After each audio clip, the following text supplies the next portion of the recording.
ये है ग्रीनलैंड।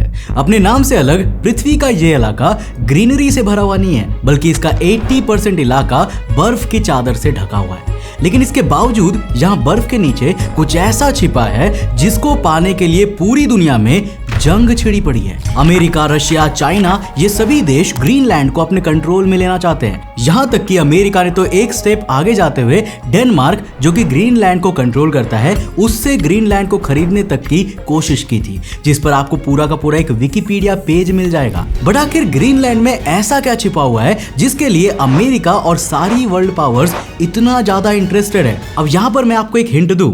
वो जो चीज यहाँ पर छिपी है ना, उसकी वैल्यू अमेरिका के पूरे जीडीपी से भी ज्यादा है। तो हेलो गाइस, मैं हूं कौशिक और चलिए शुरू करते हैं आज के इस नए एपिसोड को। Greenland, the land of ice. दोस्तों, आर्कटिक ओशन में कनाडा और अमेरिका के पड़ोस में मौजूद ग्रीनलैंड, जिस पर आज भी इसे कॉलोनाइज करने वाला एक छोटा सा यूरोपियन कंट्री डेनमार्क रूल करता है। हाँ, यही यूरोप की छोटी सी कंट्री अपने से 50 गुना ज्यादा बड़े आइसलैंड को कंट्रोल करती है। अब ग्रीनलैंड के इतना बड़ा होने के बावजूद यहाँ की पॉपुलेशन केवल और केवल 56,000 है, जिसका मेजॉरिटी ग्रीनलैंड की एक सिंगल सिटी नूक में रहते हैं, जो कि ग्रीनलैंड की कैपिटल भी है।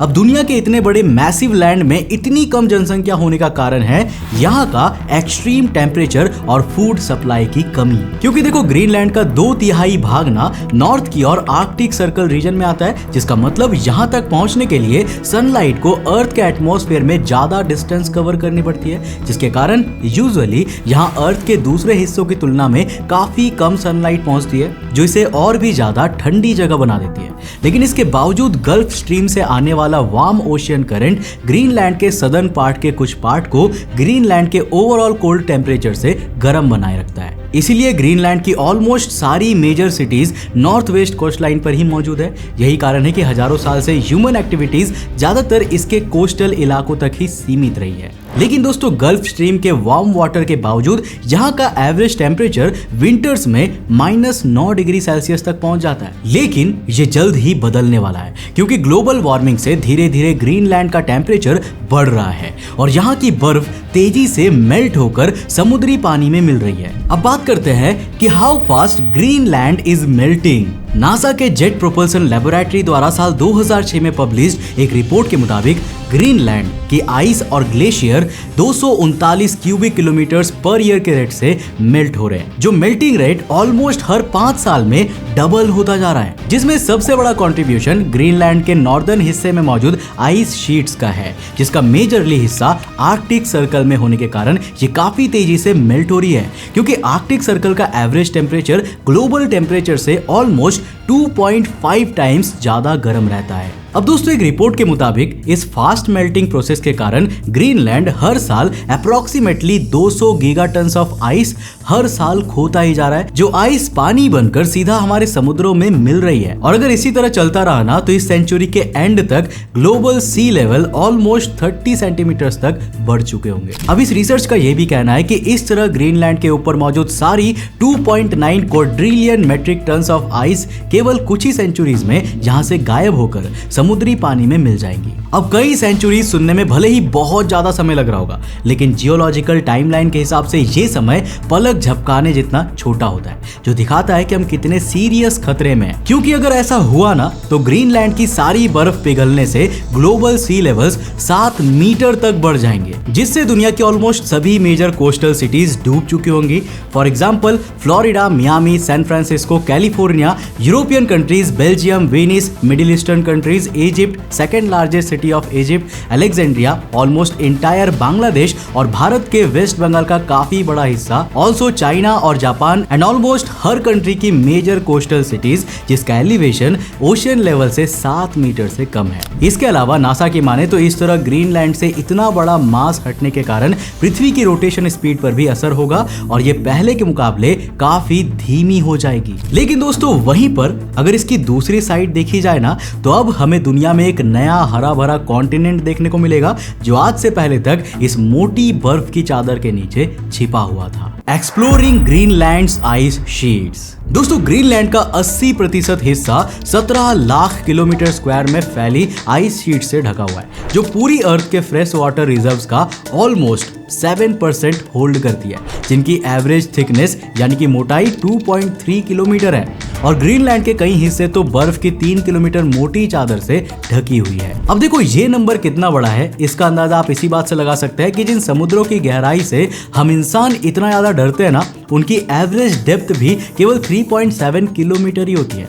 आई नो, काफी अमेजिंग बात है, पर इससे भी ज्यादा अमेजिंग तो यह है कि ग्रीनलैंड पर मौजूद इन सभी आइस शीट्स का वेट यानी कि वजन 2.9 मिलियन क्यूबिक किलोमीटर्स यानी कि ऑलमोस्ट 2.9 क्वाड्रिलियन मेट्रिक टन्स है। और इसी इतनी भारी बर्फ की चादर से ढके होने के कारण ये अपने नीचे मौजूद ग्रीनलैंड की सतह को लाखों सालों से कंटिन्यूअसली दबा रहा है, जिसके कारण ग्रीनलैंड का काफी हिस्सा सी लेवल से नीचे जा चुका है। पर जब ग्रीनलैंड के ये आइस फाइनली पूरी तरह मेल्ट होगी, तब हमें ग्रीनलैंड का वो हरा भरा जमीन देखने को मिलेगा जो धीरे धीरे अपने पैरों पर खड़ा हो रहा होगा। हाँ, आपने बिल्कुल सही सुना, खड़ा हो रहा होगा, क्योंकि ये मैसिव बर्फ की चादर का वेट हट जाने के बाद इस कॉन्टिनेंट पर एक प्रोसेस स्टार्ट होगा जिसे आइसोस्टैटिक रीबाउंड कहते हैं। आइसोस्टैटिक रीबाउंड एक ऐसा प्रोसेस होता है ना, जिसमें कई रीजन्स जहां पहले आइस एज के कारण मैसिव आइस डिपॉजिट बन गए थे, जिससे इस वेट के कारण जमीन का काफी हिस्सा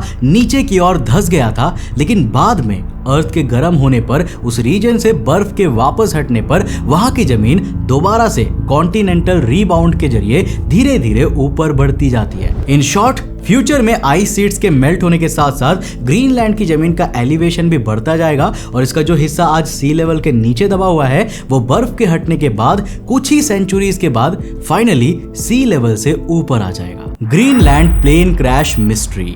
तो दोस्तों, साल 1968 में एक अमेरिकन बॉम्बर जो 4 थर्मोन्यूक्लियर बॉम्ब लेकर ग्रीनलैंड के ऊपर से उड़ रहा था, पर अचानक इंजन में आग लग जाने के चलते पायलट ने इमरजेंसी में ग्रीनलैंड के एक रिमोट इलाके में क्रैश लैंडिंग की थी, जिसके बाद अमेरिका तुरंत हरकत में आया और इन न्यूक्लियर बॉम्ब्स को ढूंढने के लिए अमेरिका और डेनमार्क दोनों ने मिलकर एक बड़ा सर्च ऑपरेशन चलाया। जिसके बाद न्यूक्लियर बॉम्ब्स को तो दोबारा ढूंढ लिया गया, लेकिन इनके कुछ इंपॉर्टेंट पार्ट्स अभी भी मिसिंग थे, खास करके एक न्यूक्लियर बॉम्ब का सेकेंड स्टेज सिलेंडर, जिसमें यूरेनियम और लिथियम जैसे खतरनाक रेडियो एक्टिव न्यूक्लियर फ्यूल मौजूद था, जो आज तक किसी भी सर्च ऑपरेशन में नहीं मिल पाया।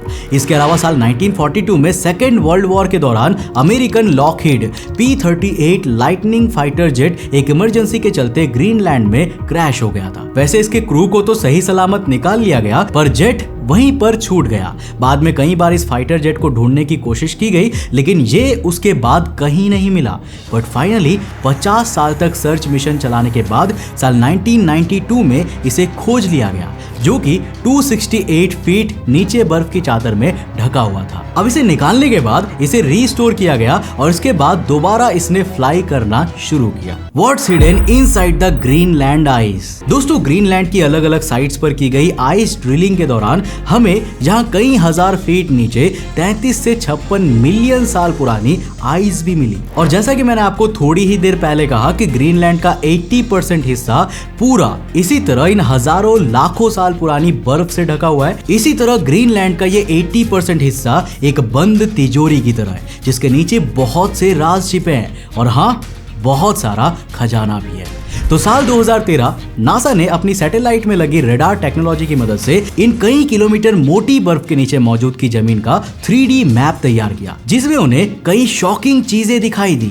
World's largest hidden canyon. तो दोस्तों, 800 मीटर गहरी, 750 किलोमीटर लंबी और 10 किलोमीटर वाइड ये घाटी अभी तक पृथ्वी पर खोजी गई दुनिया की सबसे बड़ी कैनियन यानी कि घाटी है, जो ग्रीनलैंड की कई किलोमीटर मोटी बर्फ के नीचे दबी है। वैज्ञानिकों ने इसे ग्रीनलैंड्स ग्रैंड कैनियन का नाम दिया है। ग्रीनलैंड की ये घाटी पृथ्वी की सरफेस पर मौजूद सबसे बड़ी canyon Yarlung Tsangpo Grand Canyon से भी 254 किलोमीटर लंबा है। ग्रीनलैंड की ये हिडन ग्रैंड कैनियन आज के समय सी लेवल से नीचे के एलिवेशन पर है, जिसका मतलब जब फ्यूचर में पृथ्वी के गर्म होने पर ग्रीनलैंड की सारी बर्फ पिघल जाएगी ना, तब ये पूरी तरह फ्रेश ग्लेशियर वाटर से भर जाएगा, जो भविष्य में यहाँ रहने वाले लोगों के लिए एक बड़ा वाटर सोर्स साबित होगा। लेकिन ऑफ कोर्स आज से कई सेंचुरीज बाद ए प्रीमिवल लेक। दोस्तों आज से कई मिलियन साल पहले जब ग्रीनलैंड इस तरह बर्फ से ढका ना होकर हरा भरा जंगलों से भरा हुआ था ना, उस समय यहाँ दुनिया की सबसे बड़ी लेक्स में से एक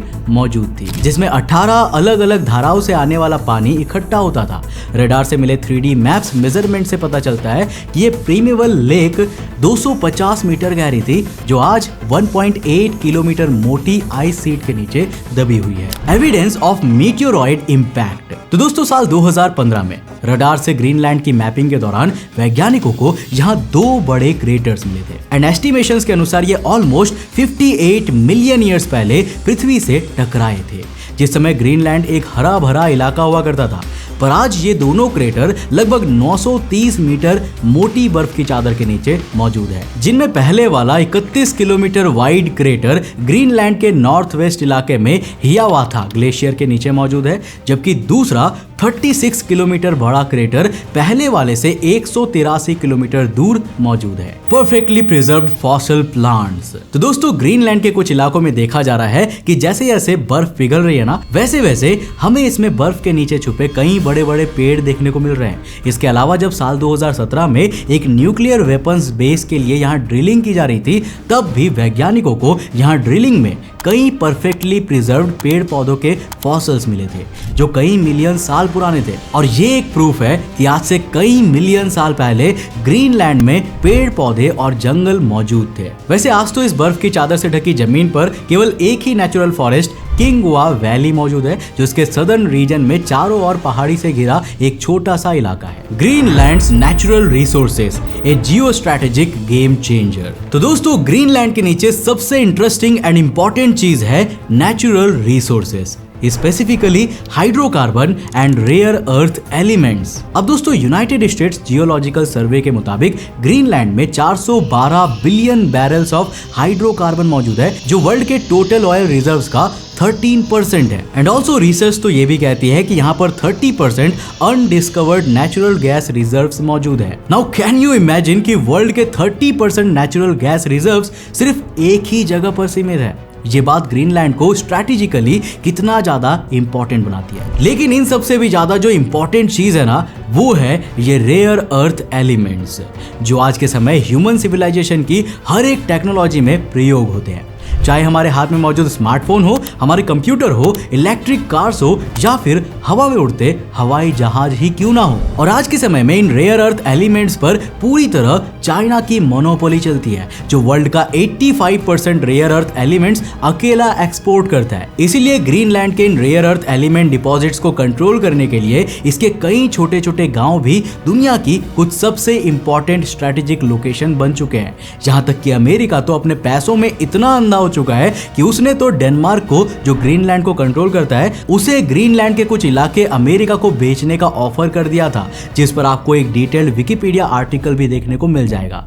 नाउ ऑफ कोर्स डेनमार्क ने अमेरिका के उस समय नहीं सुनी, क्योंकि डेनमार्क रशिया के जितना मजबूर या फिर कहे कि बेवकूफ नहीं था, जो वो अपनी जमीन के सबसे ज्यादा रिसोर्सेस रिच लैंड को अमेरिका को पकड़ा दे, जैसा रशिया ने अलास्का के साथ किया था। पता है ना मैं किस जमीनी हिस्से की बात कर रहा हूँ? अच्छा पता है तो जल्दी जल्दी कमेंट में लिख के बताओ। बट शॉर्ट में कहूं तो डेनमार्क ने अमेरिका के इस प्रपोजल को बुरी तरह से रिजेक्ट कर दिया। लेकिन इसके बावजूद अमेरिका, चाइना, रशिया जैसे कई पावरफुल कंट्रीज इन्वेस्टमेंट के जरिए या फिर अपनी मिलिट्री प्रेजेंस के जरिए धीरे धीरे ग्रीनलैंड में अपनी प्रेजेंस को बढ़ाता जा रहा है। इस समय ग्रीनलैंड का सबसे ज्यादा इंपॉर्टेंट प्लेस है नरसाक टाउन, जिस पर इस समय सभी वर्ल्ड पावर्स की नजर है, क्योंकि ग्रीनलैंड के सदर्न पार्ट में मौजूद ये नरसाक टाउन, जिसकी पॉपुलेशन केवल 1346 है ना, वहां दुनिया के दूसरे सबसे बड़े rare earth element reserves deposits मौजूद है। अब जिस साइट पर ये डिपॉजिट्स मिले हैं उसे क्वानेफ जेल्ड के नाम से जाना जाता है। अब एक एस्टिमेशन के अनुसार क्वानेफ जेल्ड के इन डिपॉजिट्स में स्कैंडियम, यट्रियम जैसे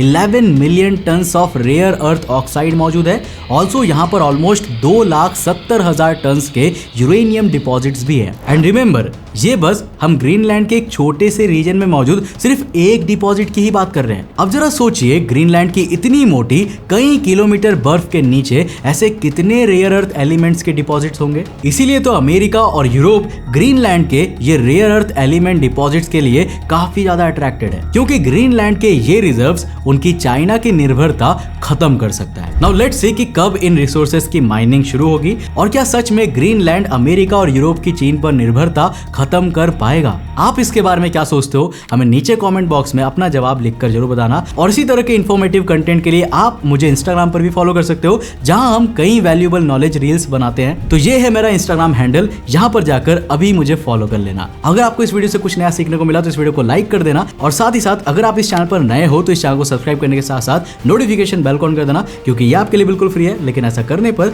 हमें काफी मोटिवेशन मिलेगा आपके लिए ऐसे इंटरेस्टिंग वीडियोस बनाने में। मैं मिलता हूं आपको नेक्स्ट एपिसोड के साथ, तब तक के लिए बाय, जय।